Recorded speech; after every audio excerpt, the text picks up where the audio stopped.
চোরাচালানি থেকে সংসদ সদস্য হয়ে ওঠার যে তথ্য মিডিয়াতে আসছে তাতে আনোয়ারুল আজিমের উত্থান ও পতনের পুরো প্রক্রিয়াটা নেটফ্লিক্সের যে কোনো ক্রাইম থ্রিলারের চেয়ে কম জমজমাট মনে করবার কোনো কারণ নেই।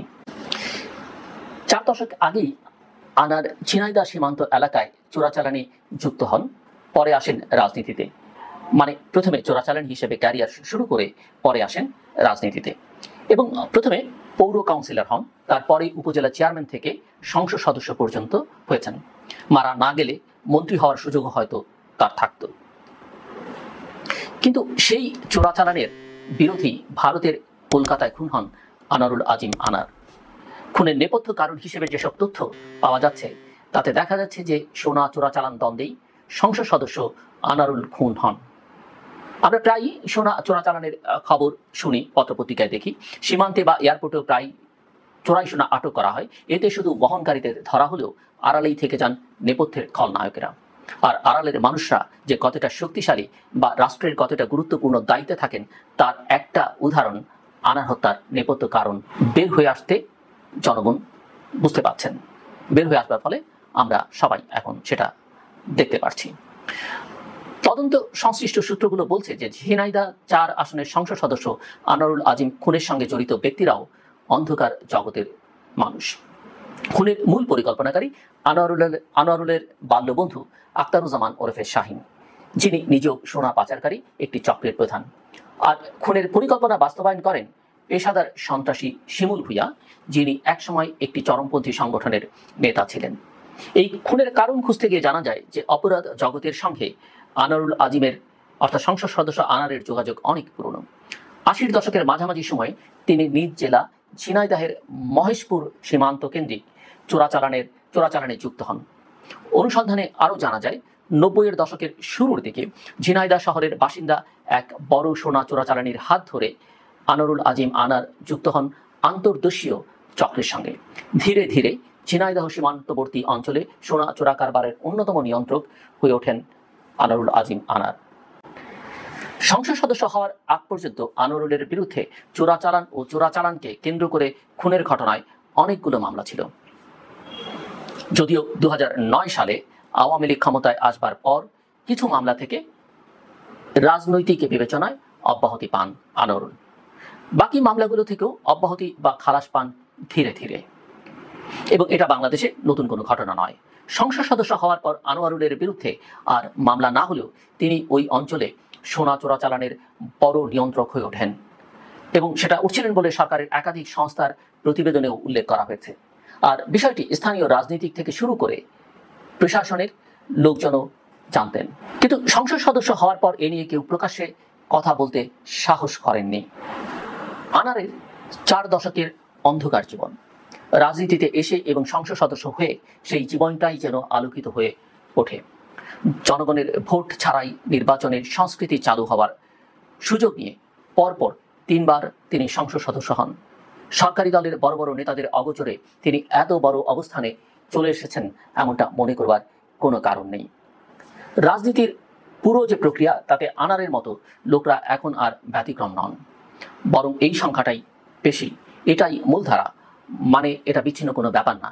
এটা নিয়ে আমি আগেও কথা বলেছি। যাই হোক, সব মিলিয়ে রাজনীতির যে মডেল এখন চলছে তাকে আনার মডেল বলতে পারেন। মাফিয়া থেকে সংসদ সদস্য হওয়ার সংস্কৃতি এখন যে স্বাভাবিক ব্যাপার। তিনি একজন জনপ্রতিনিধি, অথচ এই ঘটনায় জনগণের প্রতিক্রিয়া নেই, থাকলেও যে খুব নিষ্ঠুর প্রতিক্রিয়া। সোশ্যাল মিডিয়াতে বা সামাজিক যোগাযোগ মাধ্যমে ইন্নালিল্লাহ পড়বার বদলে লোকজন আলহামদুলিল্লাহ পড়ছেন। একজন জনপ্রতিনিধির ভাবমূর্তি কেমন হলে এমন অবস্থা তৈরি হয় তা সহজেই বুঝতে পারা যাচ্ছে। মিডিয়াতে দেখা যাচ্ছে পরিবারের লোকজন এবং দলীয় নেতাকর্মীরা শোকে ভেঙে পড়েছেন। এটাই স্বাভাবিক। তার মেয়ের কান্নার দৃশ্য সহ্য করবার মতো ছিল না। এখন শোনা যাচ্ছে তার মেয়ে নাকি রাজনীতিতে আসবেন, বাবার আসরে তিনি লড়বেন। কিন্তু বাবার আদর্শ থেকে কতটা মুক্ত থেকে তিনি রাজনীতি করতে পারবেন সেটাই দেখার বিষয়। যাই হোক, যেটা বলছিলাম, গত 12ই মে আনোয়ারুল আজিম আনার ভারতে গিয়ে নিখোঁজ হন। পরে জানা যায় 13ই মে আনোয়ারুলকে খুন করে লাশ টুকরো টুকরো করে গুম করা হয়েছে সোনা চোরাচালানকে কেন্দ্র করে বিরোধের জেরে। এখন পর্যন্ত লাশও পাওয়া যায়নি। তার হত্যা রহস্যকে কেন্দ্র করে একের পর এক হরর গল্প প্রচার হতে দেখা যায়। এই গল্পে আইটেম সঙ্গের মতো মশলাদার উপাদান হিসেবে নায়িকা বা মডেলদেরও সংশ্লিষ্টতা সামনে আনা হচ্ছে বা আসছে। এখন আবার 7 জন নায়িকাকে নাকি নজরদারিতে রাখা হয়েছে বলে মিডিয়াতে খবর প্রকাশিত হয়েছে। কিন্তু এই হত্যা রহস্যের কোনো কুলকিনারা করবার খবর আমরা জানতে পারিনি। এবং এই ধরনের মানুষের রাজনীতিতে আসা এবং সংসদের মতো জায়গায় পৌঁছার পথ কিভাবে বন্ধ করা যায় সেটা নিয়েও আলাপ হচ্ছে না। আপনারা জানেন যে ভারতের সঙ্গে দেশের যে 32টি জেলার সীমান্ত রয়েছে এর মধ্যে ঝিনাইদহ একটি। এই জেলার মহেশপুরের ওপারে ভারতের পশ্চিমবঙ্গের উত্তর 24 পরগনা ও নদিয়া জেলা বাঘাডাঙ্গা সীমান্ত। সরকারি একটি সংস্থার সূত্র বলছে যে 80-র দশকের শুরুতে এই পথে ব্যাপকভাবে গরু এবং মাদক চোরাচালান শুরু হয়। ওই সময় আনোয়ারুল আজিম আনার চোরাচালানে যুক্ত হন এবং এক পর্যায়ে তিনি সীমান্ত কেন্দ্রিক কারবারে প্রভাবশালী হয়ে উঠতে থাকেন। এরপর 1989 সালে তিনি রাজনীতির সঙ্গে যুক্ত হন। 1993 সালে কালীগঞ্জ পৌরসভা নির্বাচনে প্রার্থী হয়ে কাউন্সিলর নির্বাচিত হন আনার। 1995 সালে তিনি আওয়ামী লীগে যোগ দেন। সরকারি দলের শীর্ষ নেতারা বলছেন যে তারা আনারের জনপ্রিয়তা দেখে নমিনেশন দিয়েছেন, আর স্থানীয়রা বলছেন যে ঝিনাইদহ 4 আসনের সাবেক সংসদ সদস্য আব্দুল মান্নানের একজন ক্যাডার হিসেবে পরিচিত ছিলেন আনোয়ারুল আজিম আনার। মান্নান আগে বিএনপি রাজনীতিতে যুক্ত ছিলেন।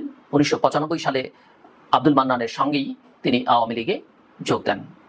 2001 সালে বিএনপি ক্ষমতায় আসবার পর ভারতে পালিয়ে যান আনোয়ারুল আজিম আনার। ওই সময় তার বিরুদ্ধে একাধিক মামলাও হয়। তবে 2004 সাল পর্যন্ত আওয়ামী লীগে তার কোনো পদ ছিল না। 1996 সালে আওয়ামী লীগ সরকার ক্ষমতায় আসবার পর চোরাচালানে আনোয়ারুল আজিম আনারের প্রভাব বাড়তে থাকে এবং ততদিনে তিনি সোনা চোরাচালানকারী একটি চক্রের সঙ্গে যুক্ত হন। ওই চক্রটির প্রধান ছিলেন ঝিনাইদহ সদরের পরিতোষ চক্রবর্তী। পরিতোষকে সোনা চোরাচালানে আনোয়ারুলের গুরু মনে করা হয় এবং স্থানীয়রা সেটাই মনে করেন। আনারের নামে বিস্ফোরক আইনে 10টি মামলা ছিল। পরবর্তী সময়ে সব কটিতে তিনি খালাস পেয়েছেন। 6টি মামলা হয়েছে সরকারি কাজে বাধা সহ হামলার অভিযোগে। এসব মামলার একটিতে পুলিশ চূড়ান্ত প্রতিবেদন দিয়েছে, বাকি 5টিতে তিনি খালাস পেয়েছেন। ঝিনাইদহ শহরের সোনার ব্যবসায়ী হিসেবে পরিচিত পরিতোষ 2013 সালে মারা যান। মৃত্যুর আগ পর্যন্ত তার সঙ্গে আনোয়ারুল আজিম আনারের সম্পর্ক ছিল বলে জানা গেছে। আনারের বিরুদ্ধে যে 21টি মামলার তথ্যপাত্র পাওয়া গেছে এর মধ্যে 2টি মামলার অভিযোগপত্রে পরিতোষের সঙ্গে আনোয়ারুল আজিম আনারের নামও এসেছে। তত্ত্বাবধায়ক সরকার আমলে অর্থাৎ 2007 সালের মে মাসে সোনার একটি চালান ধরিয়ে দেওয়াকে কেন্দ্র করে চুয়াডাঙ্গার দামুরহুদা থানার শ্যামপুরে গুলি করে হত্যা করা হয় তরিকুল সাইফুল নামের এক ব্যক্তিকে। ওই মামলার তদন্তে উঠে আসে এই হত্যার পরিকল্পনার সঙ্গে আনোয়ারুল আজিম এবং পরিতোষ চক্রবর্তী জড়িত। তখন এই ঘটনায় পরিতোষ চক্রবর্তী আদালতে স্বীকারোক্তিমূলক জবানবন্দি দিয়েছিলেন। তাতে তিনি আনোয়ারুল আজিম আনারের নাম বলেছেন বলে জানা গেছে।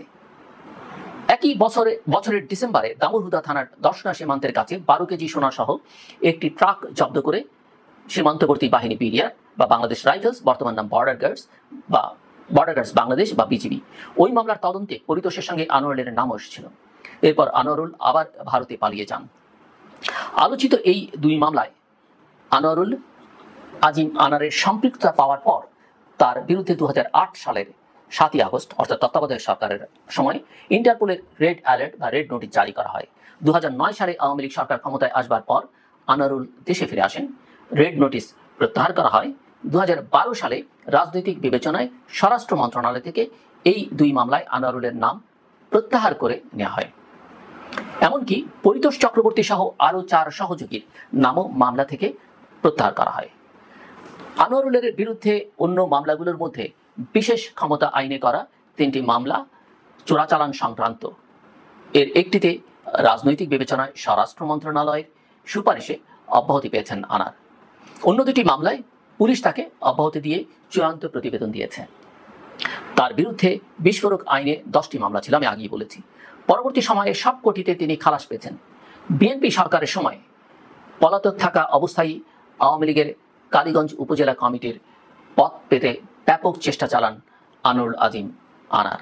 2009 সালে আওয়ামী লীগ ক্ষমতায় আসার পর তিনি দেশে ফেরেন এবং আওয়ামী লীগের মনোনয়নে কালীগঞ্জ উপজেলা পরিষদের চেয়ারম্যান নির্বাচিত হন। এই আমলনামা বিস্তারিত বলবার কারণ হচ্ছে আনোয়ারুল আজিম আনার কোনো অপরিচিত ব্যক্তি ছিলেন না। ক্ষমতার শীর্ষ পর্যায়ের লোকজন তার কাজ বা অতীত জানতেন না, এটা মনে করবার কোনো কারণ নেই, বরং সব জেনেই তাকে মনোনয়ন দেওয়া হয়েছে। শীর্ষ নেতাদের আশীর্বাদেই তিনি 2014 সালের বিনা ভোটের সংসদ নির্বাচনে আওয়ামী লীগের মনোনয়নে সংসদ সদস্য হন। এরপর বাকি দুটি সংসদ নির্বাচনে তিনি আওয়ামী লীগ দলীয় মনোনয়নে সংসদ সদস্য হন। এমনকি জেলা আওয়ামী লীগের নেতাদের যে ভাষ্য মিডিয়াতে এসেছে তাতে দেখা যাচ্ছে আনোয়ারুল আজিম আনার যে চোরাচালানে যুক্ত এটা দলের বড় নেতা তো বটেই, স্থানীয় নেতারাও জানতেন। ফলে রাজনীতিতে ভদ্র, সৎ ও আদর্শবানদের চেয়ে মাফিয়া ও চোরা কারবারিদের প্রাধান্য দেবার যে আনারীয় মডেল আজকে দেখা দিচ্ছে, তাতে জনগণের অধিকার পদে পদে ভুলণ্ঠিত হবে, এটাই স্বাভাবিক। আর যখন দেশে ভোট ছাড়াই ক্ষমতায় যাওয়া যায়, তখন এই ধরনের মাফিয়াদের ছাড়া ক্ষমতা ধরে রাখাও সম্ভব হয় না। আনারের এই খুনের ঘটনা সামনে আসাতে বিষয়টা নিয়ে হয়তো ব্যাপক আলোচনা হচ্ছে, কিন্তু এখন রাজনীতি এইসব আনারদেরই দখলে। ফলে গণতন্ত্র এবং ভোটের অধিকার নষ্ট হলে গোটা সমাজের অবস্থারই যে অবনতি হয় সেটা পরিষ্কার।